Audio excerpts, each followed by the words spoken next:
अभी समझ रहे हैं सिर्फ आधार कार्ड में नाम जनगणना कराने के लिए बस इस दुनिया में पैदा हुए हैं। तो आप अगर वाकई में इंटरेस्टेड होंगे क्रिप्टो करेंसी के बारे में जानने के लिए तो हमेशा आप क्वेश्चन रखिए और बिल्कुल चीजों को समझिए। साथियों, एक चीज ये होता है, मार्केट में कभी भी एक हिसाब से देखिए कि क्रिप्टो है क्या। बहुत सारे लोगों को पता नहीं चलता कि क्रिप्टो होता क्या है। यहीं पर इसी के बारे में चर्चा करेंगे क्योंकि नया जो अपडेशन है सर वो धीरे धीरे होगी, क्योंकि डिसेंट्रलाइज सिस्टम होता है। ये कोई पर्सनल वजीर अहमद सर नहीं चला रहे हैं कि कोई सर नहीं चला रहे हैं, वो पूर्ण रूप से अभी जानकारी नहीं हो पाएगा क्योंकि डिसेंट्रलाइज सिस्टम है। जैसे जैसे चीजें एग्जीक्यूटेड होती जाएगी, आते जाएगा, आप सभी को धीरे धीरे जानकारी आपको रखना है। और इस दुनिया का सबसे बड़ा हथियार क्या है पता है? नॉलेज। आप जिस काम को कर रहे हैं उसके बारे में आपको नॉलेज होना जरूरी है। सबसे सर्वप्रथम प्योरिटी है। और जब तक आपको नॉलेज नहीं रहेगा, आप जीवन में जितने भी बहुत सारे हमारे जो साथी हैं, कुछ कम्युनिटीज हैं, मैं यहाँ पर कुछ कम्युनिटीज के बारे में बात करूंगा क्योंकि पहले से जो इन्वॉल्व हैं, नए साथी है, बिल्कुल उनको प्रयास करूंगा कि मेरे से जो भी जानकारी मिल सके। जो पुराने कम्युनिटी है और बहुत सारे जो पुराने लोग हैं वो करते क्या है, सिर्फ अज्ञानता की कमी के नाम से बहुत सारा प्रोजेक्ट बदलते हैं। एक बहुत बड़ी लॉजिक की बात है साथियों कि आप सभी देखे होंगे, ये हमारा जो जीवन है ना, मैं थोड़ा एक अलग टाइप का बात करता हूँ और एक जो जीवन में उपयोगी चीज है उसी के बारे में मैं बात करता हूँ साथियों। हमारा जो जीवन है ना, तो जैसे जियो का जो डेटा होता है ना, रिचार्ज 28 दिन का कराते हैं, 365 दिन का कराते हैं, 6 महीने का कराते हैं, 3 महीने का कराते हैं। तो हमको भी ईश्वर, देवी देवता जो भी आप मानते हैं, अल्लाह, प्रभु, हमको एक लिमिट टाइप का हमको ना वैलिडिटी देके इस दुनिया में भेजे हैं। क्या हम उस लिमिट समय का हम सही उपयोग कर पा रहे हैं क्या? अगर हम कर पा रहे हैं तो वो जो जगह हमको जो मिला है ऐसे फ्री में नहीं मिला है। हर व्यक्ति को रोज 24 घंटा मिला है 1440 मिनट मिले हैं और 86,400 सेकंड मिले हैं और वो फ्री में मिलता है। अब आपके ऊपर है कि उस वैल्यू को आप कैसे जगह इन्वेस्टमेंट कर रहे हैं। क्या उसको आप घूम घूम के बिता के खत्म कर रहे हैं? क्या उसको आप ऐसे ही बेवजह जाने दे रहे हैं? साथियों, बहुत इंपॉर्टेंट है। जब तक आप टाइम की कीमत नहीं समझेंगे तब तक आपको समझ में नहीं आएगा। बहुत सारे हमारे साथी हैं जो ओरिजिन में सिर्फ टाइम पास के लिए आए हैं। बहुत सारे लोग लगा दिए हैं तो मैं भी लगा देता हूँ। छत्तीसगढ़ी में बोलते हैं कि भैया वो सब लगाए है तो मैं लगा देता हूँ, ऐसा टाइप का। तो बहुत सारे लोग हैं ना जो लोगों को देख कर आते हैं। और रियलिटी में क्रिप्टो एक ऐसा दुनिया है, एक ऐसा इंडस्ट्रीज है कि लोग बाग अगर नॉलेज लेकर आप नहीं आएंगे तो यहाँ से आप फंड नहीं बना सकते। एकदम किसी के भरोसे आप अमर बेल की तरह रुकेंगे ना, बैसाखी का सहारा लेंगे तो यहाँ पर आप लॉस करके ही जाएंगे। और जो निवेश होता है ना साथियों, यहाँ पर जो क्लासेस दिए जा रहे हैं किसके लिए दिए जा रहे हैं पता है? सिर्फ नॉलेज के लिए। यहाँ पर कभी ये नहीं बोला जा रहा है कि भैया आप उधारी लेकर यहाँ पर लगा दीजिए। यहाँ पर बार बार बोला जाता है कि आप अपने स्वेच्छा के अनुसार जो भी आपके जीवन से जो बचता है, जो निवेश आप रियल एस्टेट में करते हैं सोच समझ के, जो निवेश आप गोल्ड पे करते हैं, जो म्यूचुअल फंड पे करते हैं, जो एफडी में करते हैं, है ना, जो आप शेयर मार्केट में करते हैं, सबको सोच समझ के करते हैं ना, उसी प्रकार इनका भी जो निवेश है, क्रिप्टो का भी निवेश आपको सोच समझ के करना चाहिए। और इतिहास गवाह है कि जो व्यक्ति सोच समझ के जो यहाँ पर निवेश किया है, जो भी व्यक्ति सोच समझ के निवेश किया है, आज फंड बनाया है और कुछ किसी दूसरे के कंधे में बंदूक रख कर कोई व्यक्ति चलाया है कि किसी बैसाखी का सहारा लिया है, अमर बेल की तरह रहा है। वो जीवन में बीटीसी आया नहीं कमा पाए, इथेरियम आया नहीं कमा पाए, सोलाना आया नहीं कमा पाए, बीएनबी आया नहीं कमा पाए, है ना? ऐसा ही कुछ हुआ ना, ठीक है।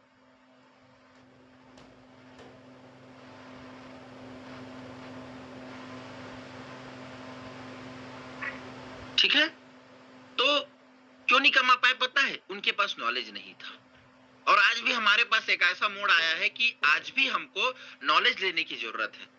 बिना नॉलेज के आप ये सपना भी मत देखिए, कल्पना भी मत कीजिए कि बिना नॉलेज के यहाँ पर आप फंड बना पाएंगे। और सबसे पहले पता होना चाहिए कि बहुत सारे लोगों के मन में अभी भी एक ऐसा टाइप का माहौल है कि व्हाट इज क्रिप्टो। बहुत सारे लोगों को क्रिप्टो ही पता नहीं है। बहुत सारे लोगों के पास, अब जब बहुत सारे लोग यहाँ पर मार्केट में जाते होंगे और लोगों को पूछते होंगे भैया आपने क्रिप्टो करेंसी सुना है, तो उनके मन में ऐसा रिएक्ट होता है कि ये कौन सी बला का नाम है क्रिप्टो करेंसी, नहीं तो मैंने नहीं सुना। किसी को बोलते हैं कि बिटकॉइन जानते हो? हाँ, हाँ, हाँ, थोड़ा-थोड़ा सुने हैं। क्या होता है वो? तो जुआ है, सट्टा है। साथियों, यहाँ पर आप जब तक नहीं नॉलेज नहीं रखेंगे तो आपको क्रिप्टो जुआ और सट्टा ही लगेगा। दुनिया की हर जगह की बात है।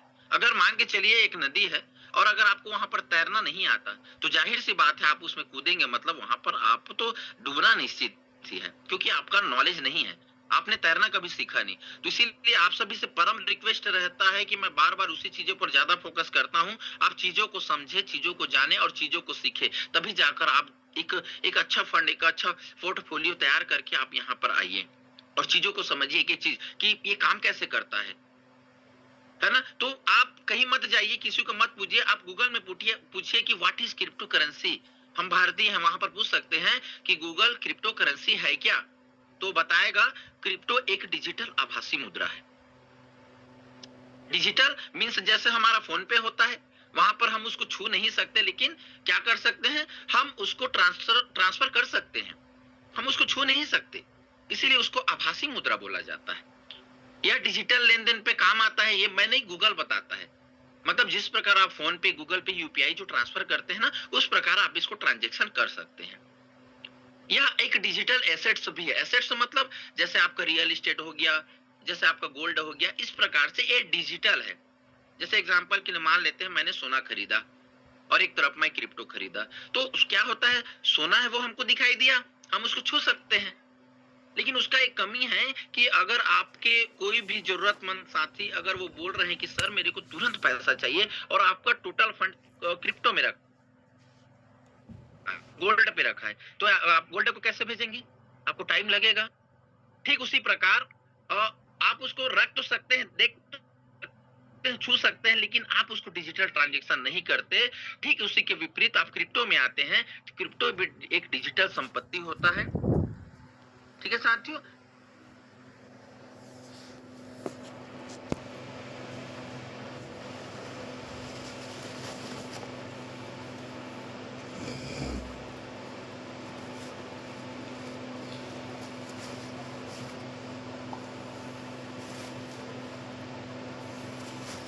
दोनों एसेट्स हैं, लेकिन इन दोनों में अलग अलग काम करती है। तो ये एक दूसरे एक अलग होता है, एक अलग होता है, तो आपको अपने डिसाइड। तो आज के जो जनरेशन के अनुसार, जो फास्टेस्ट जो सुविधा के अनुसार क्रिप्टो हमको बेस्ट सुविधा देता है। अब ये एसेट्स कैसे है, जैसे कोई व्यक्ति यहाँ पर देखे होंगे, जैसे कोई बहुत सारे लोग बीटीसी में इन्वेस्टमेंट करते हैं, इथेरियम में इन्वेस्टमेंट करते हैं, तो एक एसेट्स है। जैसे जैसे मार्केट में उसकी ग्रोथ बढ़ती जाती है, वहां पर आपको एक जबरदस्त प्रॉफिट बना के देता है और आपको जब भी जरूरत पड़े आप उसको मार्केट में सेल आउट कर सकते हैं। बहुत सारी सुविधा है, बाइनेंस है, कॉइन डीसीएक्स है, उसके रूल्स फॉलो वजीर अहमद सर हमको बताते हैं कि बाइनेंस कैसे काम करता है। बहुत सारे जैसे माया दलाल मैम है, वो भी बताई है।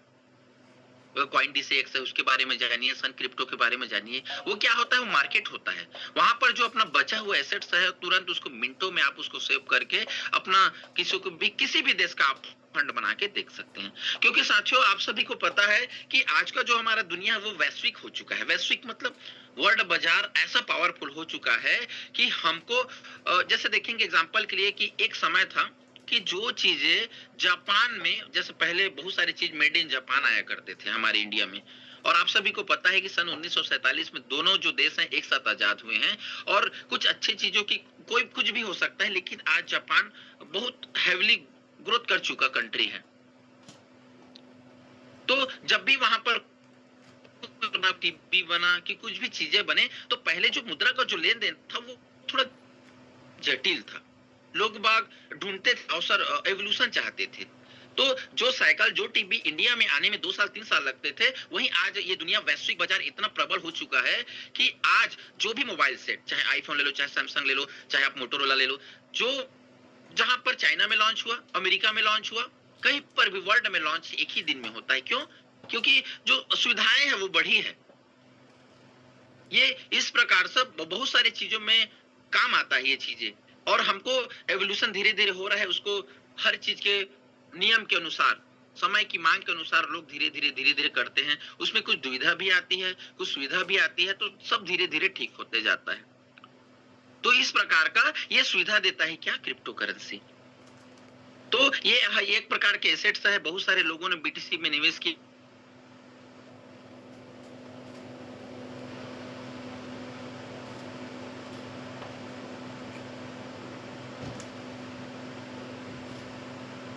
सारे लोगों को ये पता है। बिटकॉइन आप जानते हो? तो कई लोग तो जान रहे हैं, सर मैं लिया था लेकिन रेट कम हुआ तो मैं बेच दिया, क्योंकि उसको मार्केट का नॉलेज नहीं था।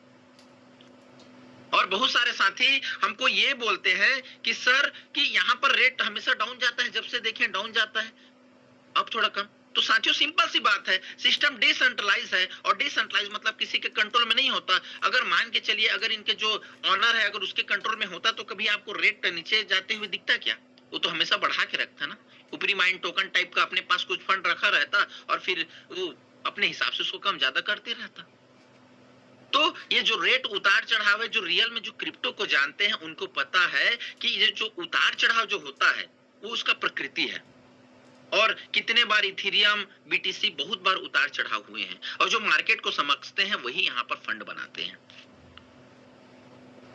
है ना साथियों? तो चलिए ठीक है, मैं थोड़ा सा रहीम खान सर जी, थोड़ा मैं अपना स्क्रीन को शेयर करूं क्या? थोड़ा अगर आप इजाजत दे तो।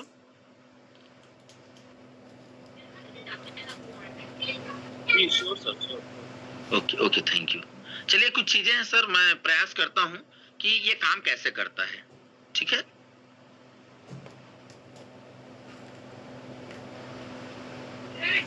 चलिए थोड़ा सेल्फ करेंगे सर। मेरे स्क्रीन ऑन हो चुका क्या? हाँ जी सर। चलिए हाँ, आप थोड़ा बताएंगे, अब दिखा क्या? थोड़ा और हेल्प करेंगे एक बार। हाँ क्लियर है sir, clear. Okay okay, thank you sir.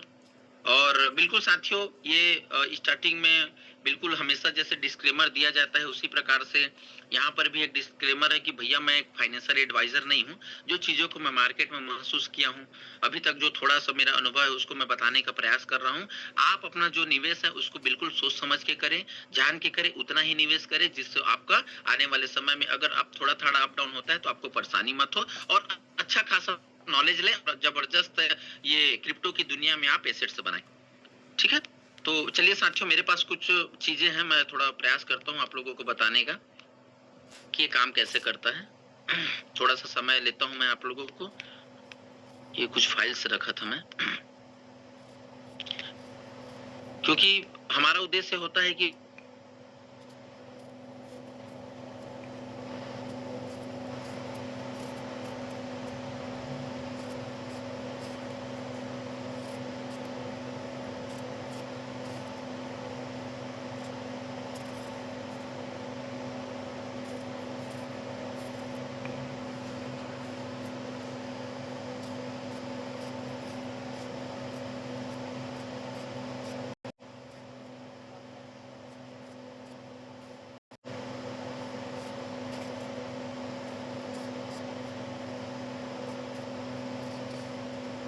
पता है साथियों ब्लॉकचेन पे, तो देखते हैं इनका अच्छाई भी देख लेते हैं, इनका बुराई भी देख लेते हैं।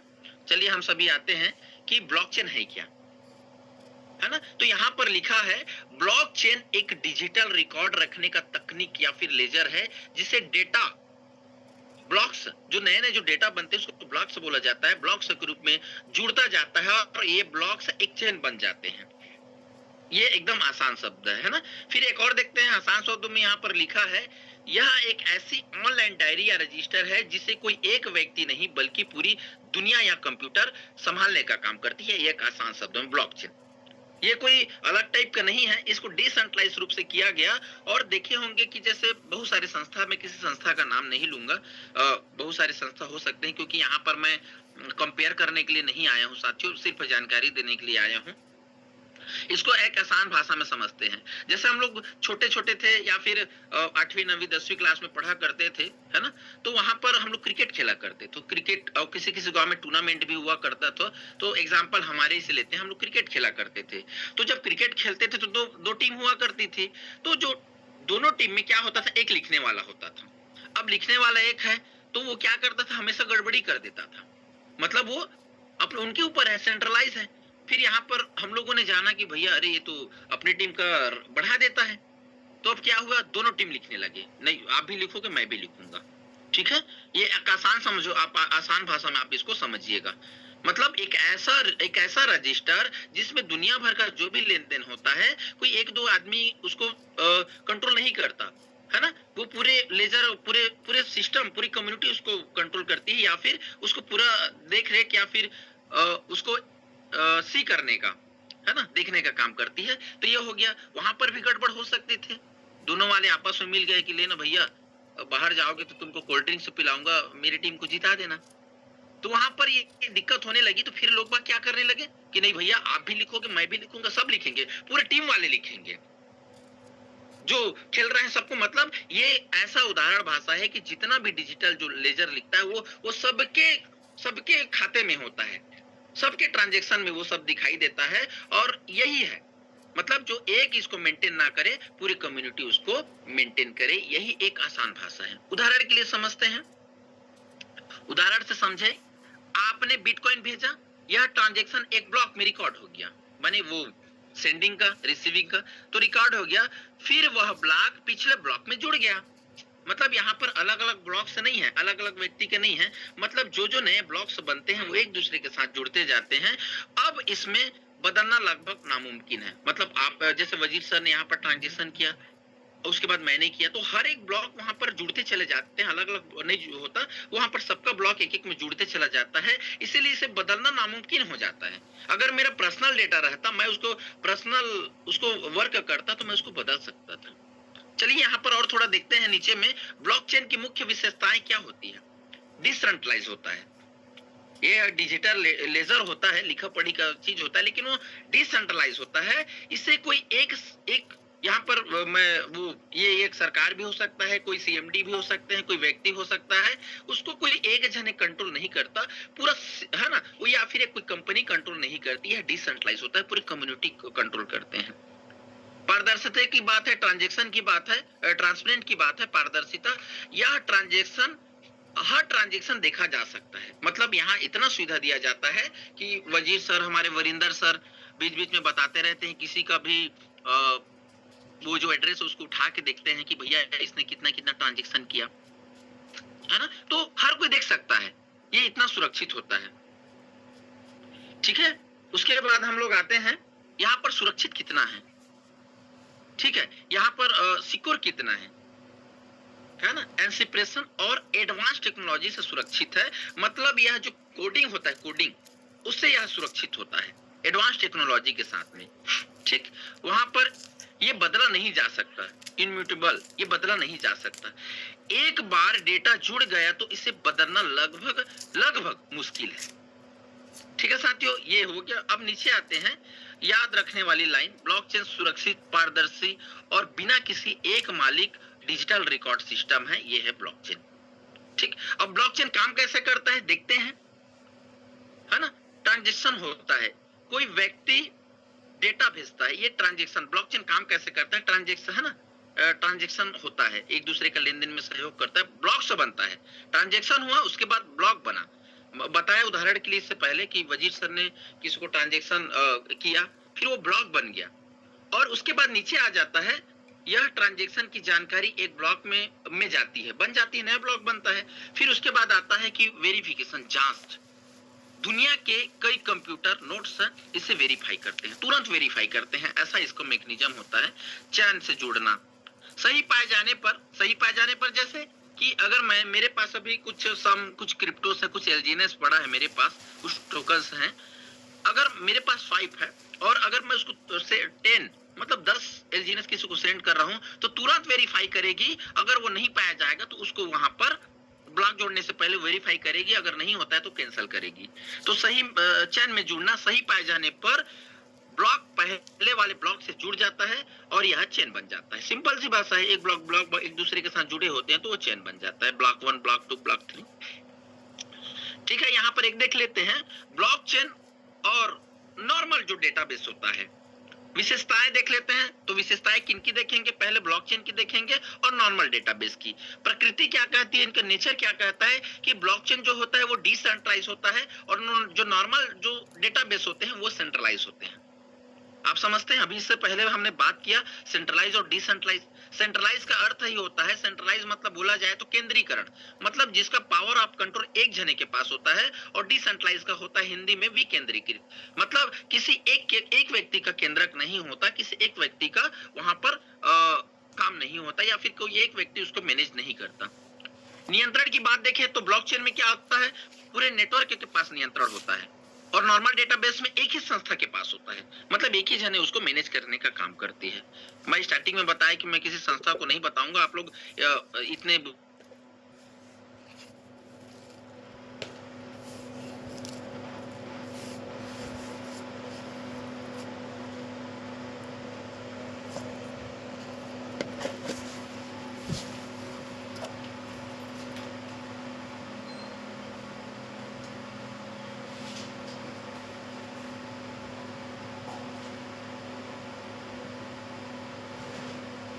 फंड नहीं आया, मतलब पूरा कंट्रोल एक जने के पास होता था।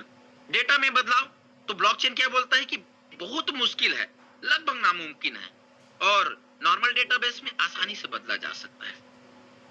पारदर्शिता की बात कहें तो सार्वजनिक है, सभी देख सकते हैं, ठीक है, और यहाँ पर असीमित लोग ही एक्सेस करते हैं, किसमें, सेंट्रलाइज में।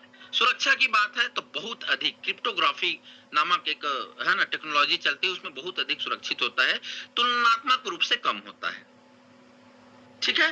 यहाँ पर उदाहरण दिया है, जैसे हम व्हाट्सएप में भेजते हैं तो ग्रुप बना होता है, तो उसमें भेजते हैं तो सभी लोग उसको वॉच करते हैं, सी करते हैं, तो ऐसा एक उदाहरण यहाँ पर दिया गया है। चलिए यहाँ पर एक उपयोग और इसके फायदे और नुकसान दोनों देख लेते हैं साथियों की क्या हो सकता है। तो ब्लॉकचेन के उपयोग और फायदे नुकसान, ब्लॉकचेन का उपयोग कहाँ कहाँ होता है ना, तो क्रिप्टोग्राफी जैसे बिटकॉइन, इथेरियम और हजारे क्रिप्टो करेंसी में ब्लॉकचेन, किसी भी क्रिप्टो को चलने के लिए ब्लॉकचेन की जरूरत पड़ती है, और बिना, जैसे एक चीज और बोलूंगा, बहुत सारे यहाँ पर हमारे एमएलएम के बिजनेसमैन बैठे होंगे, उन लोग देखे होंगे कि बहुत सारे फर्जी फर्जी क्रिप्टो के नाम से आते हैं। सिंपल सी बात है, इस दुनिया में अगर देखते हैं कि देवी देवता है तो राक्षस है, असली नोट है तो नकली नोट है, असली सोना है तो नकली सोना है, बहुत सारी चीजें हैं। तो इसको देखकर बहुत सारे क्रिप्टो प्लान आए हैं, लेकिन हमने वॉच किया तो देखा समझा, तो वो क्या होता है कि बिना ब्लॉकचेन के बहुत सारे क्रिप्टो चलते हैं और लोग उस पर विश्वास करते हैं, तो ये आप मान के चलिए कि बिना ब्लॉकचेन के कोई भी क्रिप्टो नहीं चलेगा, ठीक है।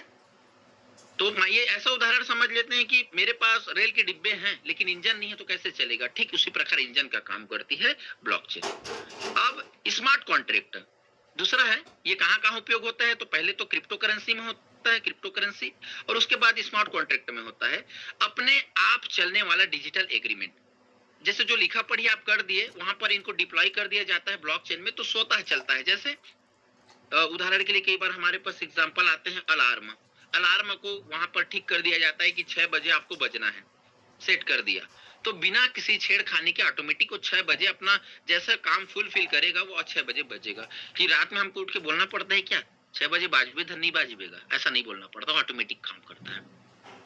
तो जो भी लिखा पढ़ी हुआ रहता है वो स्वतः करता है, किसके उपयोग से, ब्लॉकचेन के उपयोग से, है ना। यहाँ पर देखते हैं हेल्थ केयर विभाग में भी होता है साथियों, ऐसा नहीं है कि क्रिप्टो करेंसी में भी होता है, मरीजों को डेटा सुरक्षित रखने के लिए ये किया जाता है। उदाहरण के लिए जैसे बहुत सारे जगह में होता है, जैसे आयुष्मान कार्ड, बहुत सारे लोगों का डेटा सुरक्षित है, जैसे इलाज कराने जाएंगे वहां पर अपना डेटा देंगे, हो सकता है ना, बहुत सारी चीजों में हो सकता है। उसके बाद है सप्लाई चेन, सामान कहां से आया कहां से गया इसके बारे में भी ट्रैक किया जाता है। वोटिंग सिस्टम, सुरक्षा और पारदर्शिता, मतदान के लिए भी ब्लॉकचेन का उपयोग किया जाता है। रियल एस्टेट अब बहुत सारे जगह में हो चुका है, अब धीरे धीरे हर जगह होगा। बहुत पहले क्या होता था, रियल एस्टेट जो जमीन संबंधी काम करते थे उनको पता है कि एक ही जो जमीन है उसको बार बार बेच दिया जाता था, पहले जो कागजों में होता था। अभी क्या धीरे धीरे डिजिटल होते चला जा रहा है, और फ्यूचर में हमको पूर्ण रूप से ब्लॉकचेन पर आधारित हमको जमीन का रजिस्ट्री पेपर ये सब होगा, ऑटोमेटिक सब होगा, ब्लॉकचेन पर होगा। मतलब हमने एक जमीन को 2 बार हम नहीं खरीद सकते, वहां पर दिख जाएगा कि ये आदमी ये पहले से किसी के नाम पर सेल आउट हो चुका है। चलिए यहाँ पर इसके फायदे भी नुकसान देख लेते हैं साथियों, ब्लॉकचेन के फायदे और नुकसान क्या होते हैं। ब्लॉकचेन के फायदे देख लेते हैं। पहले धोखाधड़ी, जो फ्रॉड है वो कम होता है, एकदम कम, क्योंकि ब्लॉकचेन पे चलता है। जहां पर मतलब ये मान के चलिए कि एक कमरा है और वहां पर खिड़की है, तो वायरस तो वहां पर घुसेगा, और एक ऐसा कमरा है जहां पर कहीं पर हवा आने जाने का काम नहीं है, वो स्वतः ऑटोमेटिक अंदर में चीजें चलते हैं। तो वहां पर किसी चोर को घुसना लगभग नामुमकिन है, मुश्किल है। ठीक उसी प्रकार ब्लॉकचेन जो होता है वो पूर्ण रूप से डिसेंट्रलाइज होता है, चाह कर भी जो क्रिएटर है उसको भी बीच में कुछ नहीं कर सकता। तो ये है, कोई बीच में बिचौलिया नहीं होता। आप सभी जान रहे हैं कि जो भी ट्रांजैक्शन है एकदम पेयर टू पेयर फटाफट होता है। कोई बीच में ये नहीं बोलता कि रुक भैया तो वेरीफाई करेंगे। अभी कुछ कुछ सिस्टम में ऐसा हो चुका है कि आप ज्यादा ट्रांजैक्शन करते हैं तो आपका जो जो ट्रांजैक्शन है वो वेरीफाई हो रहा है बहुत सारी जगह पे, है ना? कि आप जैसे किसी को 10,000 सुपर भेजे, 50,000 सुपर भेजे तो वेरीफाई हो रहा है। कभी कभी तो ऐसा होता है कि 10 मिनट के बाद जाता है। तो यहाँ पर बीच में कोई बिचौलिया कहने का मतलब ये कोई गलत शब्द नहीं है। बिचौलिया लोग सोचते हैं कि अरे ये कोई दलाल है का, नहीं। बिचौलिया मतलब कोई बीच में ऐसा व्यक्ति नहीं है जो इसको ट्रांजेक्शन को इधर उधर करने का काम करता है। तेज और सुरक्षित ट्रांजेक्शन होता है। डेटा हमेशा सुरक्षित और भरोसेमंद रहता है, हमेशा सुरक्षित और भरोसेमंद रहता है। किनका? ब्लॉकचेन का। और ये नुकसान इसमें देख लेते हैं, थोड़ा स्लो होता है। आप सभी हम देखें बहुत सारे ब्लॉकचेन है हमारे यहाँ पर। बीटीसी है, सोलाना है, इथेरियम है, बीएनबी है, पल्स है, ट्रोन है। तो कई सारे जो ब्लॉकचेन होते हैं वो स्लो चलता है, कई सारे ब्लॉकचेन फास्ट चलते हैं। तो ये कमियां बता रहे हैं, ठीक बोल रहे हैं भैया। स्लो भी हो सकता है, बिल्कुल बढ़िया बात है। ज्यादा बिजली और एनर्जी लगती है। हम लोग यहाँ पर कुछ पार्ट पढ़े हैं, जैसे हमारे बहुत सारे वीरेंद्र सर बताते हैं कि जो हमारा जो बीटीसी है वो माइनिंग प्रोजेक्ट है। तो माइनिंग प्रोजेक्ट के लिए हमको तो ज्यादा बिजली और एनर्जी लगती है। सही बोल रहे हैं। पूरी तरह समझना कठिन है, बिल्कुल कठिन है साथियों। आप सभी देखेंगे कि आज तक हम लोग पूरा समझ नहीं पाए हैं। बहुत सारे लोग प्रेडिक्शन करते रहते हैं, सर $6 जाही, $8 जाही। आपको पता है क्या? आप जानते हैं? नहीं। हम ये जो सिस्टम है डिसेंट्रलाइज है, कभी भी ऊपर जा सकता है, कभी भी नीचे आ जा सकता है। बस हम लोग एक अनुमानित लगा सकते हैं। टेक्नोलॉजी अभी भी डेवलप हो रही है, अभी एवोल्यूशन की जरूरत है। बहुत सारी टेक्नोलॉजी यहाँ पर डेवलप हो रही है, आप सभी को पता है। ये इसकी कुछ थोड़ा सा कमियां हैं, नुकसान नहीं बोला जा सकता। और कमियां यहाँ पर नुकसान वाली चीज है नहीं। नुकसान कहाँ पर होता है? जहां पर लगता है कि भैया मेरा एसेट से चला गया। ठीक, अब देख लेते हैं कि ब्लॉकचेन की कुछ मुख्य बातें देख लेते हैं। ब्लॉकचेन एक डिसेंट्रलाइज डिजिटल लेजर है, वहां पर पढ़ा। डेटा को ब्लॉक्स में रिकॉर्ड करने के लिए चैन की तरह जोड़ता है ब्लॉकचेन। एक बार डेटा जुड़ गया उसे बदलना लगभग असंभव। यह तकनीक पारदर्शी है, सुरक्षित और भरोसेमंद है। इस बार क्रिप्टो करेंसी और कई आधुनिक एप्लीकेशन काम करती है। ठीक है साथियों, तो ओके, ये हो गया मेरा, ये चैप्टर कंप्लीट होता है। तो यहाँ पर रहीम सर जी थोड़ा सा आपका मैं सहयोग लूंगा। आगे वाले पार्ट पे चलूं क्या, कि टाइम है हमारे पास अभी? और टाइम है, चलिए ठीक है। अब देख लेते हैं कि जो क्रिप्टो करेंसी है उसका दूसरा पार्ट, मतलब ये चलता कैसे है। तो एक तो हमने समझ लिया, वहां पर स्मार्ट कॉन्ट्रैक्ट, डिजिटल लेजर। अब दूसरा पार्ट आ जाता है, सॉरी, वहां पर हमने ऊपर देखा ये ब्लॉकचेन के बारे में। अब उसके बाद आ जाता है हमारा स्मार्ट कॉन्ट्रैक्ट, ये दूसरा पार्ट है। कोई भी क्रिप्टो करेंसी के चलने के लिए स्मार्ट कॉन्ट्रैक्ट। अब स्मार्ट कॉन्ट्रैक्ट देख लेते हैं कि ये शब्द ही बताता है। कॉन्ट्रैक्ट मतलब होता है हमारे भाषा में लिखा पढ़ी अनुबंध। अब एग्जांपल के लिए, जैसे मैंने किसी व्यक्ति से मोबाइल खरीदा, अधिकतर पहले वही होता था ना, पहले गैया खरीदते थे, भैंसा खरीदते थे, बैल खरीदते थे, वाहन खरीदते थे, बहुत सारी चीजों में अभी भी उपयोग होता है लगभग। तो हम लोग ने क्या किया, जैसे मैं किसी से कुछ सामान लिया और मैं वहां पर लिख दिया फलाना ने फलाना को बेच दिया, और 2 जने का यहाँ पर हस्ताक्षर कर दिया गया गवाहों का, भैया आपके सामने लेन देन हुआ है। वहां पर लोग समझते बिल्कुल सुरक्षित है, बढ़िया। मान लेते हैं कि भैया वो कागज गुम हो गया, कभी गलती से पेंट में आप रखें धुल गया, कभी आप ऐसे जगह रखें कि जहां पर आपका दिमाग वो उसको खत्म कर दिया, कि चूहा उसको कुतर दिया, उस समय का आप क्या करेंगे? वहां पर कॉन्ट्रैक्ट निरस्त माना जाता है। इसीलिए एक नए एवोल्यूशन का आविष्कार हुआ, उसको हम लोग बोलते हैं स्मार्ट कॉन्ट्रैक्ट। और क्रिप्टो करेंसी को चलने के लिए हमको स्मार्ट कॉन्ट्रैक्ट की जरूरत पड़ती है साथियों। और स्मार्ट कॉन्ट्रैक्ट काम कैसे करता है, चलिए उसी के बारे में हम समझते हैं। अब यहाँ पर लिखा है कि स्मार्ट कॉन्ट्रैक्ट है क्या, व्हाट इज स्मार्ट कॉन्ट्रैक्ट। तो यहाँ पर लिखा है स्मार्ट कॉन्ट्रैक्ट एक डिजिटल कॉन्ट्रैक्ट मतलब एग्रीमेंट है जो अपने आप ऑटोमेटिक चलता है बिना किसी बिचौलिए के। ये इतना समझ में आ गया कि यह एक डिजिटल कॉन्ट्रैक्ट है, लिखा पढ़ी है, जो सबको दिखाई। स्मार्ट मतलब समझते हैं बुद्धिमान, चतुर। हमारा जो फोन है वो स्मार्ट है, लगभग बहुत सारी चीजों को इसी में हो गया, टार्च आ गया, कैलकुलेटर आ गया, बहुत सारी चीज में इसमें आ गए। लगभग दुनिया का 90% चीज इसी में हो रहा है, तो इसको स्मार्ट बोला जाता है। और स्मार्ट कॉन्ट्रैक्ट का यही गुणवत्ता है कि यह एक डिजिटल रूप में एग्रीमेंट लिखा होता है। एक मिनट, डिजिटल रूप में यह लिखा होता है, बिना किसी बिचौले के ये काम करता है। आसान भाषा में इसको समझते हैं, जैसे ही किसी शर्त कंडीशन पूरी होगी, जैसे शर्त कंडीशन उदाहरण के लिए हम देखते हैं कि मैं अगर एटीएम गया तो आप सभी को पता है कि एटीएम ऑटोमेटिक काम करता है। मैंने अपना इंसर्ट किया, मेरी शर्तें, मेरा क्या है कि जब तक मैं वहां पर इंसर्ट नहीं करूंगा मेरा पेमेंट नहीं आएगा। मैंने इंसर्ट किया अपना जो भी वहां पर जो भी सिस्टम है उसको मैं कंप्लीट किया, हर जो भी दिशा निर्देश होते हैं उसको कंप्लीट करने के बाद मैं वहां पर अपना अमाउंट जैसे ही कंप्लीट करता हूँ, मेरा शर्त कंप्लीट होता है, ऑटोमेटिक वहां से पैसा चालू हो जाता है। ठीक उसी प्रकार जो भी यहाँ पर लिखा पढ़ी होता है वहां पर एक कुछ शर्त रखे होते हैं कि ये, जैसे उदाहरण के लिए हम लोग डाव हैं, तो डाव वाले को क्या है, वहां पर आपका $50,000 $50,000 $50,000 कभी भी होता है, वहां पर भी वन वहां पर शो हो जाता है मिशनरी। वो स्मार्ट कॉन्ट्रैक्ट का एक उदाहरण है। यहाँ पर साथियों वो ये नहीं देखता कि यहाँ पर कि कोई भी पर्सन कितना माइंडेड है, कितना जानता है। सिर्फ स्मार्ट कॉन्ट्रैक्ट को ये पता है कि इन्होंने इतना समय में इतना अपना ट्रांजेक्शन कंप्लीट किया, अब इसके वो हकदार हैं। बहुत सारे लोग हैं जो बहुत माइंडेड है, एकदम माइंडेड है, लेकिन अभी भी वो चुक जा रहे हैं। क्यों? क्योंकि स्मार्ट कॉन्ट्रैक्ट को पता नहीं। और पहले वाले चीज में क्या होता था कि भैया ये बहुत जानता है भाई, ये टेक्नोलॉजी है, ये इसको बहुत आता है, इसको आगे बढ़ाते हैं। स्मार्ट कॉन्ट्रैक्ट ऐसा नहीं करता, सिर्फ वो शर्तों को मानता है कि ये मेरा कंडीशन है, इसको आप फुलफिल करते हैं तो आप आगे बढ़ेंगे। ठीक है, जैसे ही शर्तें पूरी होती है स्मार्ट कॉन्ट्रैक्ट अपने आप काम करेगा और जरूरी एक्शन भुगतान कर देता है। मुख्य विशेषताएं थोड़ा फटाफट लेता हूं, बहुत अच्छा टॉपिक है। मुख्य विशेषताएं क्या है, ये स्वचालित है, स्वतः चलने वाला है, शर्त पूरी होती है अपने आप चलता है, सुरक्षित है, ब्लॉकचेन में होने के कारण यह हैक करना लगभग मुश्किल है, तेज है, किसी अप्रूव्ड का इंतजार नहीं करती, तुरंत है ना एग्जीक्यूट हो जाती है, तुरंत एक्शन में आ जाती है। आप लोग देखे होंगे जैसा ही हमारा 8 घंटा कंप्लीट होता था, 7 घंटा कंप्लीट होता था, फट से वहां पर हमारा जो रिवार्ड होता था, रिवार्ड मीन्स जो भी हमारा आरवाई नहीं बोल सकते, यहाँ पर रिवार्ड मिलता है हमको, हमने यहाँ पर इन्वेस्टमेंट किया तो वहां पर हमको रिवार्ड मिल जाता है खट से इतना प्रतिशत। ठीक है, बिचौलिए की जरूरत है नहीं। यहाँ पर कितने सारे लोग हैं, यहाँ पर अगर बीच में अगर कोई व्यक्ति होता तो वो सबको तो लिखा पढ़ी ट्रांजेक्शन करते करते कई साल लग जाता। बोलते हैं ना कि कहावत है, पहले का समय होता था, छठी में भेजबे तो मरनी में मिली। कई सारे वैसे पहले चिट्ठी का एक वो होता था कि डाकघर में चिट्ठी भेजते तो वहां पर बोलता था कि ककरो छठी में भेजबे तो मरनी में मिली। ये छत्तीसगढ़ी है, हिंदी में इसका रूपांतरण है, किसी का अगर षष्ठी कार्यक्रम में अगर आप कुछ चीज भेजते हैं तो उसके खत्म होने वाला दिन में मिलता। तो ऐसा ही है, तुरंत काम करता है।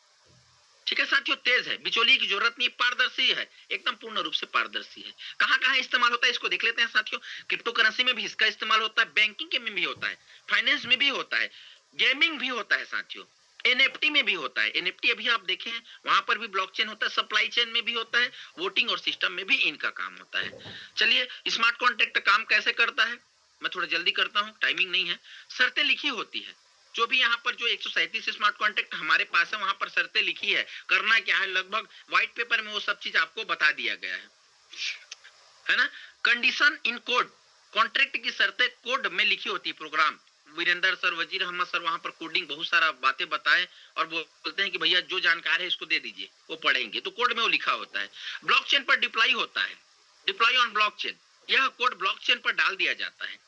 जो क्योंकि ब्लॉकचेन कोडिंग की भाषा समझता है, वो वही नहीं जानता कि कौन फलाना यादव सर है कि कौन वजीर अहमद सर, वो कोडिंग में चलता है। इसीलिए यहाँ पर ना तो आपका आधार कार्ड का उपयोग होता है, ना तो मोबाइल का, ना तो जीमेल का, ना तो पैन कार्ड का, कोडिंग की भाषा में चलता है, किसी व्यक्ति को नहीं पहचानता। ठीक है, ब्लॉकचेन पर डिप्लॉय होता है, शर्तें पूरी होने पर ये अपना काम करता है, ये भी समझ गए, अपने आप एक्शन करता है, ये भी समझ ली। उदाहरण यहाँ पर रियल लाइफ का उदाहरण देख लेते हैं।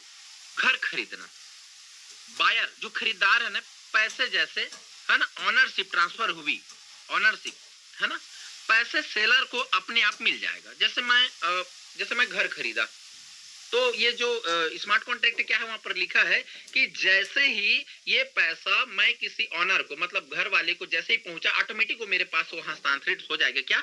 वो हाउस, वो घर। डिलीवरी सिस्टम, अगर आप पार्सल समय पर पहुंच जाता है, पेमेंट अपने आप रिलीज हो जाता है ना। अगर नहीं पहुंचा तो रिफंड हो जाता है, सिंपल बात है। बहुत सारे हमारे डिलीवरी बॉयज होते हैं, आप देखेंगे कि जब वो जैसे ही पार्सल उनके पास पहुंचा तो वो उनको पेमेंट रिलीज हो जाता है। कई सारे ऐसे स्मार्ट कॉन्ट्रैक्ट काम करते हैं, वो तो नॉर्मल है, देना पड़ता है। तो ये एक उदाहरण के रूप में है। अब इसके भी फायदे नुकसान देख लेते हैं। फायदा क्या होता है, इनके एडवांटेज क्या है। धोखाधड़ी और फ्रॉड कम होता है, ठीक है। समय और पैसे की बचत है। फिर ह्यूमन एरर कम होता है, क्योंकि ये स्मार्ट कॉन्ट्रैक्ट पर चलता है, ब्लॉकचेन पर चलता है। तो यहाँ पर लोगों से जैसे गलती हो जाता है ना, ये भैया मैं 10 लिखत रहे कि मैं इसको 10 लिख रहा तो 100 लिखा गया, ऐसा नहीं। वो एकदम परफेक्ट काम करता है।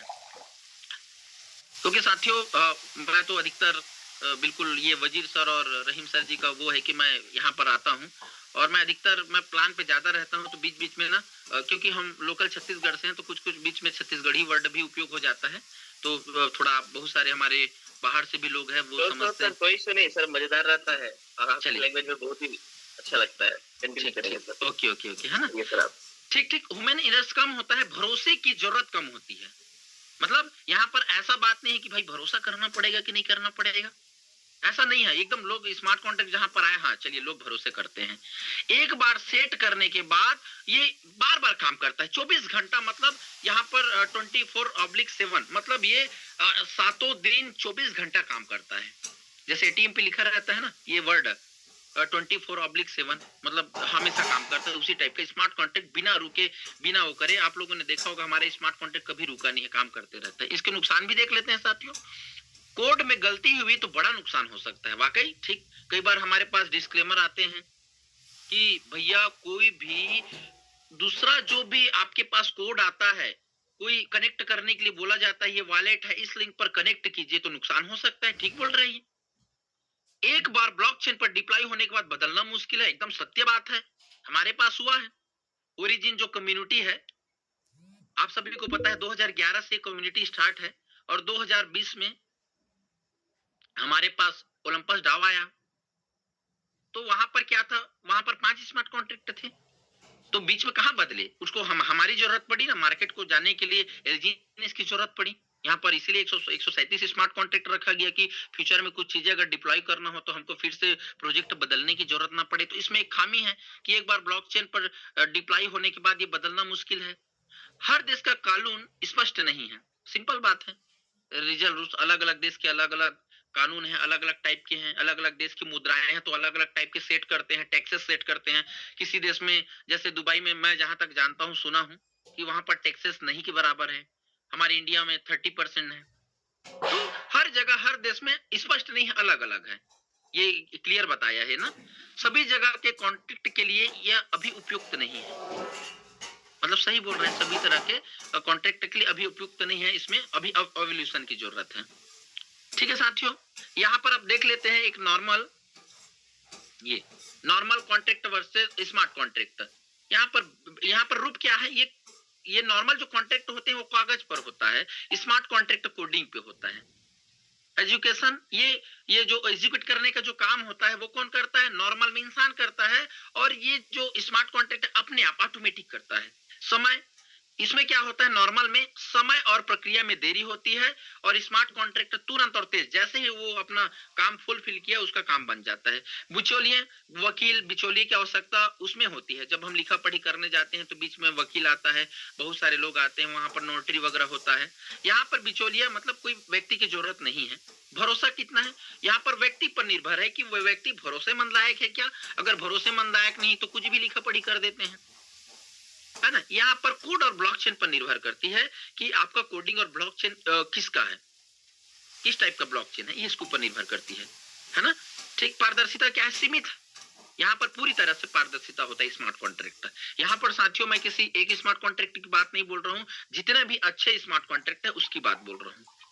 बदलाव संशोधन आसान होता है, बदल देते हैं भैया, ले गलती हो गई ये बदल देता हूँ।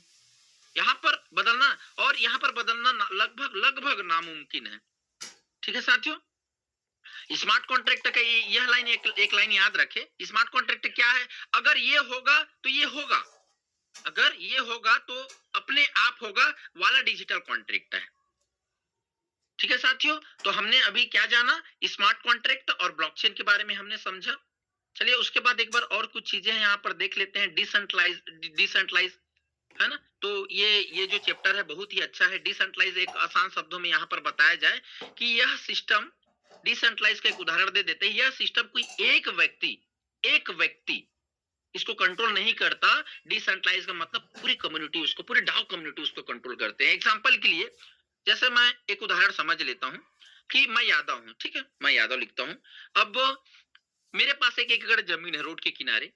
अब वो मेरे नाम पे है तो मैं कभी भी उसको खरीद बिक्री कर सकता हूँ। मेरा पावर ऑफ अटर्नी मेरे हाथ में है।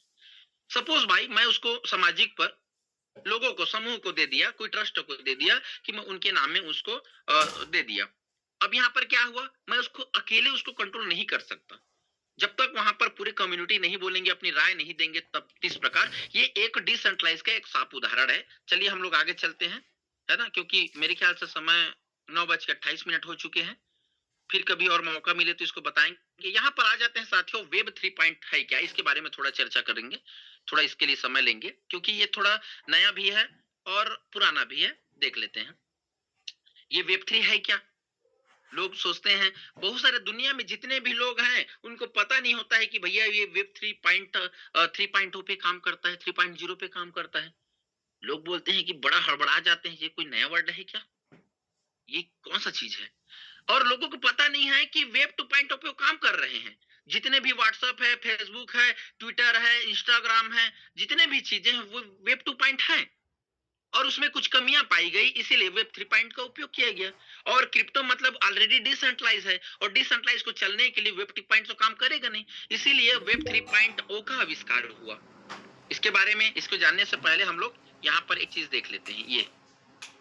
ये आपको गूगल में मिल जाएगा। मैं यहाँ पर इसको गूगल से उठाया हूँ, ये गूगल मैप से, सॉरी इमेज से। जैसे 1990, 85-90 के दशक में क्या हुआ करते थे, वेब 1 आया करता था। ये जो ब्राउजर स्टोर है ना, ये सब दिख रहा है ना, ये उस समय सिर्फ विकिपीडिया बनते थे। विकिपीडिया मतलब आप किसी के बारे में सिर्फ टाइपिंग करके देते थे। वहां पर सिस्टम इतना पावरफुल नहीं हुआ था। वो उस समय का देखेंगे तो बहुत सारी चीजों का विकिपीडिया मिलता है। मतलब सिर्फ आप उस समय टाइपिंग कर सकते थे, लिखावट में अपनी चीजों को लोगों को प्रदर्शित कर सकते थे। उसके बाद आया साथियों यहाँ पर वेब 2.0। यहाँ पर आप चित्र के माध्यम से आप सभी देख सकते हैं कि ये सब अकेले अकेले कंट्रोल कर रहे हैं। ये ऑरेंज कलर का एक डिब्बा डिब्बा दिख रहा है, ये उसको उदाहरण है कि यहाँ पर ये सब अलग अलग है। अब इसको मैं थोड़ा सा वो करने का, ये लगभग 2002 के बाद, 2002 से 2008 के बीच में ये चीजों का एवोल्यूशन हुआ। क्या हुआ कि लोगों को लगने लगा कि भैया कि यहाँ पर धीरे धीरे चीजों को क्या है, कभी वीडियो हम लोग डाउनलोड नहीं कर सकते थे वेब 1 में, और चित्र किसी को भेज नहीं सकते थे, फाइल भेज नहीं सकते थे। उसके बाद इसकी एवोल्यूशन की जरूरत पड़ी तो वेब 2.apps आया, वेब 2.0 आया। उसमें क्या हुआ, हमारे पास गूगल आ गए, यहाँ पर व्हाट्सएप आ गए, आईओएस आ गए, फेसबुक आ गए, ट्विटर आ गए।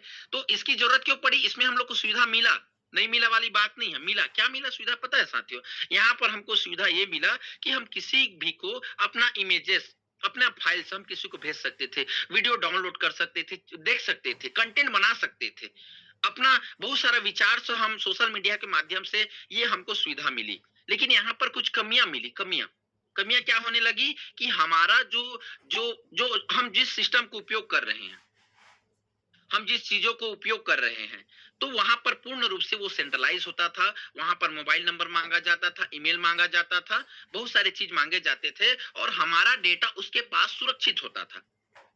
आप सभी उदाहरण के लिए देखिए, कई बार हम लोगों ने एक ऐसा वीडियो भी देखा कि बार, जैसे मैं अगर गूगल उपयोग कर रहा हूँ, क्रोम, तो वहां पर मैं सर्च करूंगा कि भैया मेरे को 6 लाख से 12 लाख के बीच में मेरे को कार बताइए, वो दिखाई देगा। तो वो क्या करेगा, गूगल वाला मेरा डेटा वो मैच करेगा, क्योंकि मैंने ज्यादा बार कार को देखा। तो उनके अब क्या करेगा, वो मेरा पूरा डेटा उठाएगा, मेरा मोबाइल नंबर उठाएगा, मेरा जीमेल उठाएगा, वो किसको दे देगा, वो कॉल, जो कार सेलर कंपनी है उसको प्रोवाइड करेगा। फिर आप देखेंगे कि किसी चीज को आप बार बार सर्च कर, उधर से कॉल आता है, sir you have interested Tata companies Motors, Tata safari के लिए दबाए, वो दबाए, ऐसा आने लगता है। क्यों, हमारा डेटा वहां पर सुरक्षित नहीं है। ये तो हो गया नॉर्मल चीजों के लिए। आप सभी को बता दूं कि जो चाइना जो देश है, वो अपना वो देश का मैटर है, तो यहाँ पर टिकटॉक चला करते थे। तो टिकटॉक में हम लोग बहुत सारे एक्सेस देते थे वहाँ पर, तो यहाँ के जितने भी डेटा है वहाँ जाया करता था, किसी दूसरे मुल्क में जाता था। तो क्या होता था कि यहाँ पर इंडिया का जो डेटा है उसको वो यहाँ से चुरा के दूसरे जगह, तो डेटा का खतरा होने लगा। तो उसके लिए आप सभी देखे होंगे जैसे बैंकिंग फोन पे में क्यों दिक्कत आती है कि वो सेंट्रलाइज है, कोई भी उसको स्कैन कर सकता है कि भैया देखिए तो ओटीपी आया है, आपके मोबाइल में आया है, आपके जीमेल में आया है, देखिए तो वहां पर बहुत सारे स्कैम होने लगे। तो इसीलिए साथियों इसकी जरूरत पड़ी। यहाँ पर आप सिंबल देखेंगे कि ये जो ब्लॉक्स है, ये जो लोग हैं एक दूसरे के साथ कनेक्टेड है, ये पूर्ण रूप से डिसेंट्रलाइज होता है। ये दोनों चीज आपको कहाँ पर मिलेंगे? यहाँ पर देखते हैं कि वेब 2.8 से लिखा रहता है, ये कहाँ पर मिलता है पता है? आप गूगल में जाएंगे और गूगल प्ले स्टोर में जाएंगे, तो जैसे ही सर्च करेंगे सर्च बार में, तो वहां पर लिखा रहता है सर्च एप्लीकेशन, मतलब आप एप्लीकेशन सर्च कर सकते हैं। लेकिन हम आ जाते हैं नए युग में वेब 3.0 पे। जो भी जितना भी डिसेंट्रलाइज वॉलेट उपयोग करते हैं, वेब 3.0 वॉलेट जैसे बिटगेट, मेटामास्क, सेपल, ट्रोन पैकेट, वहां पर जाएंगे तो किसी में ब्राउजर होता है ना, किसी में आपका डेप्स होता है। तो वहां पर सर्च बार में जाएंगे तो वहां पर लिखा रहता है please enter dapps and URL, मतलब वो बोल रहे हैं कि यहाँ पर सिर्फ डिसेंट्रलाइज एप्लीकेशन या फिर डिसेंट्रलाइज आपका जो सिस्टम है वही काम करेगा, वही सपोर्ट करेगा। इसमें फायदा क्या होने लगा पता है? यहाँ पर डेटा की जरूरत नहीं पड़ी, किसी हम कभी डेटा देने की यहाँ पर आवश्यकता नहीं हुई। अगर आप इस वेब 3.0 डेप्स का उपयोग कर रहे हैं, तो आप जो उपयोग कर रहे हैं किसी को पता नहीं है, कोई आपका डेटा वहां पर उपयोग नहीं करेगा। वो आपको करना है क्या है, कैसा करना है, वहीं पर आप खुद डिसाइड करेंगे। तो पूर्ण रूप से देखा जाए तो डिसेंट्रलाइज एप्लीकेशन है जिसके मालिक स्वयं आप है। आपको वहां पर किसी प्रकार की Aadhaar card, PAN card, mobile number देने की जरूरत नहीं है। तो ये होता है वेब 3.0। और जितने भी डिसेंट्रलाइज चीजें हैं, स्मार्ट कॉन्ट्रैक्ट, ब्लॉकचेन, तो ये जितने भी क्रिप्टो है वो वेब 3.0 पर ही काम करते हैं। इतना सुरक्षित है, यहाँ पर लगभग स्कैम नामुमकिन है। चलिए इसके बारे में हम लोग देखते हैं।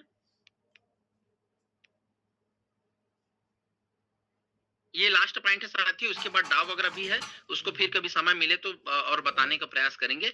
वेब 3 क्या है? यहाँ पर लिखा है वेब 3.0 इंटरनेट का अगला चरण, नेक्स्ट जनरेशन है, जो ब्लॉकचेन, डिसेंट्रलाइज और यूजर ऑनरशिप मतलब जो यूज कर रहा है उसी का स्वामित्व पर आधारित है।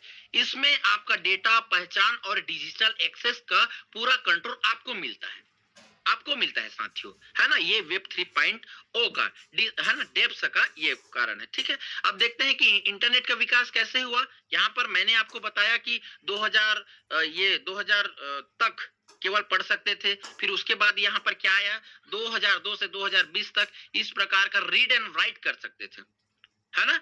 यहाँ पर हम लोग कंटेंट बना सकते थे। उसके बाद आया 2020 के बाद ये वेब 3.0 आया, यहाँ पर रीड राइट भी कर सकते थे और ओनरशिप अपने ऊपर था, किसी और के कंट्रोल पे नहीं था। पढ़ सकते थे, लिख सकते थे और मालिक भी आप हैं। डिसेंट्रलाइज है, ब्लॉकचेन बेस्ड है, डाटा का मालिक यूजर खुद आप हैं। उदाहरण के लिए डेप्स, डीफाई, एनएफटीज, डाओ, है ना, मेटावर्स, और जितने भी चीजें यहाँ पर लिखा हुआ है, हमारा ये ओरिजिन, वहां पर ये सब चीजों को पहले से बता दिया गया है कि हमारा सिस्टर डेप्स पे काम करेगा, डीफाई है, एनएफटी सभी हम बार बार सुन रहे हैं, डाओ हम सभी को पता है, डिसेंट्रलाइज ऑटोनोमस ऑर्गेनाइजेशन। इसका जो लास्ट जो फेस है मेटावर्स, ये चीज आने वाला है। ठीक है, यहाँ पर कुछ मुख्य सोच देखते हैं। यूजर ऑनरशिप, मालिक आप हैं। प्राइवेसी और सुरक्षा, डेटा भी आपके पास है ना। डिसेंट्रलाइज, कोई इसका मालिक नहीं है, स्वयं आप है। इसका ट्रांसलेट सिस्टम है, यहाँ कोडिंग पर भरोसा है। वेब 3.0 का लक्ष्य है एक ऐसा इंटरनेट जहां ताकत बड़ी कंपनियों के पास नहीं बल्कि यूजर के पास होता है ना। एग्जांपल के लिए देख लेते हैं, आप सभी को पता है कि जो क्रोम है, यूट्यूब है, उनका मालिक कौन है पता है? अमेरिका से ये संचालित होता है, और पूरा हमारा इंडिया गूगल पे चलता है। मान लेते हैं किसी कारणवश, मान लेते हैं कहीं पर वहां पर अभी युद्ध चल रहा था, डैमेज हो गया गूगल वाला जो जहां पर ऑपरेट कर रहे हैं, और 15 मिनट, 20 मिनट, आधा घंटा, 1 घंटा के लिए अगर यहाँ पर गूगल चलना बंद हो गया तो कितना दिक्कत होगा। उसी समस्या को खत्म करने के लिए 3.0 आया हुआ है। धीरे धीरे चीजें डिप्लॉय होंगी, हम लोगों की निर्भरता किसी और देश में ना होकर स्वयं कोई नया चीज आएगा, उसमें हमारा प्राइवेसी बढ़ेगा इंडिया का। ठीक है साथियों, चलिए ये काम कैसे करती है वेब 3.0 डिसेंट्रलाइज्ड टेक्नोलॉजी, एक इकोसिस्टम पर काम करती है। वेब 3 डिसेंट्रलाइज टेक्नोलॉजी के एक इकोसिस्टम पर काम करती है, जहां डेटा सुरक्षित है, पारदर्शी है और यूजर के कंट्रोल में रहता है। ठीक है साथियों, तो यहाँ पर इनकी कुछ प्रमुख तकनीकें ब्लॉकचेन डाटा को सुरक्षित रखती है, डिसेंट्रलाइज रखती है, स्मार्ट कॉन्ट्रैक्ट कोड के अनुसार अपने आप काम करती है। ठीक है, और करेंसी, डिजिटल करेंसी और वैल्यू ट्रांसफर में भी कुछ इसकी तकनीकें काम आती है। एआई है ना, इंटरनेट इंटरनेट समझता है और स्मार्ट रिस्पांस देता है, डेप्स है। ठीक, ये काम कैसे करता है, आप कोई एक्शन करते हैं जैसे ट्रांजैक्शन, लॉगिन, पेमेंट, है ना, आदि, ये वेब 3.0 सिर्फ आप कर सकते हैं। ये थोड़ा धुंधला है। ठीक, यहाँ पर नोट्स मिलकर वेरीफाई, नोट्स मिलकर वेरीफाई करते हैं, कोई धोखाधड़ी नहीं होता है। सही पाए जाने पर डेटा ब्लॉक के रूप में जुड़ता है, जो हम स्टार्टिंग में पढ़े ब्लॉकचेन वाला। ब्लॉकचेन में डेटा स्थायी और पारदर्शी रूप में सेव होता है, परिणाम अपने आप ऑटोमेटिक लागू हो जाते हैं। लगभग हम तीनों चीजों में देखे, ब्लॉकचेन देखे हम लोग, स्मार्ट कॉन्ट्रैक्ट देखे, वेब लगभग सिमिलर है, मतलब पूरा एक्सेस और कंट्रोल हमारे पास होता है। ठीक है साथियों, चलिए देख लेते हैं वेब 3.0 के फायदे और कुछ चुनौतियां भी देख लेते हैं, इसकी क्या चुनौतियां हैं। इसके प्रमुख उपयोग, डीफाई, डिसेंट्रलाइज्ड फाइनेंस पर इसका उपयोग होता है, बिना बैंक के लोन, बचत, ट्रेडिंग और इन्वेस्टमेंट, इसको बोलते हैं डिसेंट्रलाइज्ड फाइनेंस। जो आपका जो फाइनेंस का कंट्रोल है वो डिसेंट्रलाइज है, मतलब कोई एक कंट्रोल नहीं करता, इसको डीफाई प्रोजेक्ट कहते हैं। NFT, non fungible tokens, digital art क्लेविक्सन, ये थोड़ा धुंधला है, गेम आइटम्स का मालिक, एनएफटीज, इसके बारे में वजीर सर बिल्कुल कभी मौका मिले तो बताएंगे। गेमिंग पर भी इसका उपयोग होता है। मेटावर्स, मेटावर्स वर्चुअल दुनिया, काम, मीटिंग, इवेंट्स, सोशल, है ना, इंटरकनेक्शन का नया प्लेटफॉर्म। फिर उसके बाद है डाउ कम्युनिटी, डिसेंट्रलाइज ऑटोनोमस ऑर्गेनाइजेशन, समुदाय द्वारा चलने वाले ऑर्गेनाइजेशन बिना किसी सेंट्रल अथॉरिटी के, ये वेब 3 उसको प्रोवाइड करता है। उसके बाद है टोकनाइजेशन, एक्सेस का टोकनाइजेशन, रियल वर्ल्ड एसेट जैसे जमीन, सोना को भी टोकन में बदलना, मतलब ये धीरे धीरे करके जो छोटे छोटे, जैसे बोलते हैं ना कि कई सारे सीनियर बोलते हैं कि भैया हम जमीन नहीं खरीद सकते, तो उसके छोटे छोटे रूप में उसको बदल कर हम फ्यूचर में ये टोकनाइज का भी काम करेगा। यहां पर आ जाते हैं वेब 3.0 के फायदे। डेटा पर पूरा कंट्रोल किसके पास होता है ना, ये यूजर के पास होता है, ओनली यूजर के पास। उच्च सुरक्षा और पारदर्शिता, बिचौलों की जरूरत खत्म, कम फीस और तेज ट्रांजैक्शन, सेंसरशिप से मुक्ति, कोई रोक नहीं सकता, ग्लोबल पहुंच, सबके लिए, है ना, ओपन है, माने पूरे वर्ल्ड के लिए ग्लोबल है, सबके लिए पहुंच के अंडर में है। इसकी वेब 3.0 की चुनौतियां भी देख लेते हैं। नई टेक्नोलॉजी समझने में समय लगेगा, लगता है बिल्कुल, और इसी चीज को तो मैं स्टार्टिंग में बोला कि भैया हमको समझना जरूरी है, जिस सेक्टर में अगर हम काम कर रहे हैं तो समझना जरूरी है। स्कैम और फ्रॉड का खतरा, यहाँ पर भी वही खतरा है कि भैया वेब 3.0 है, कोई अलग टाइप का अगर आपको लिंक आया तो कभी उसको कनेक्ट नहीं करना है। समझ रहे हैं कि कई बार होता है कि भैया आप इसको कनेक्ट कीजिए, आपको रिवार्ड मिलेगा, आपको एयर ड्रॉप मिलेगा, वो मिलेगा, तो आपको कभी भी समझ कर उसको कभी भी यहाँ पर डेप्स में लाना नहीं है। कानूनी नियम अभी भी स्पष्ट नहीं है, पहले भी मैंने बोला हर देश के अलग अलग कानून नियम है ना। स्केलेबिलिटी की समस्या, इंटरनेट और यूजर फैमिलियर की कमी, मतलब इंटरनेट और यूजर, ठीक है, जैसे ये इंटरनेट पर आधारित है, ठीक है, इंटरनेट पर आधारित है और फैमिलियर की कमी। ठीक है, अब देख लेते हैं लास्ट में एक लाइन में समझे, वेब 3.0 आपका इंटरनेट, आपका डेटा, आपकी पहचान। समझ रहे साथियों, आपका इंटरनेट, ठीक है, आपकी डेटा स्वयं के पास रहेगी, आपकी पहचान गुप्त रहेगी, आपका कंट्रोल और आपका भविष्य, ये क्या बोलती है, वेब 3.0 बोलती है। ठीक है साथियों, और कभी भी हमको मौका मिले तो और बहुत सारी चीजें हैं और कभी क्लियर करेंगे। तो साथियों, आप सभी ने मेरे को सुना, बिल्कुल दिल से धन्यवाद। और मैं एक बार फिर से बोलता हूं कि साथियों को मैं कोई फाइनेंशियल एडवाइजर नहीं हूं। जो चीजें मेरे को समझ में आई, जो मेरे को लगा कि मार्केट में ये चीजें हैं, मैं इसको एआई के जरिए से, बहुत सारे टूल्स के जरिए से मैं निकाल के आसान भाषा में समझने के लिए इसको मैं लाया हुआ हूं। आप सभी ने मेरे को सुना, दिल से इनके लिए धन्यवाद है। और हमारे क्या बोलते हैं, हमारे सर जी, रहीम सर जी और वजीर अहमद सर जी, आपका भी धन्यवाद। और जो मेरे लीडर हैं, सुनील यादव सर जी, राजकुमार साहू सर जी, निखिल सर जी, और जो मेरे पार्टनर हैं, हमारे भगत सिंह जायसवाल सर हैं, सुमित सर हैं, और क्या बोलते हैं, हमारे पटेल जी हैं, और हमारे डैनियल सर, आप सभी का बिल्कुल दिल से धन्यवाद है कि आप सभी ने मेरे को इस जगह पर रखा। आज मैं V1 के रैंक पर हूँ। तो धन्यवाद साथियों, आप सभी मेरे को सुने, इसके लिए दिल से धन्यवाद। मैं अपनी स्क्रीन को ऑफ करता हूँ और फिर से मैं बुलाना चाहता हूँ हमारे रहीम खान सर जी, जो कि बहुत मेहनत करते हैं, ईमानदारी से लगे रहते हैं।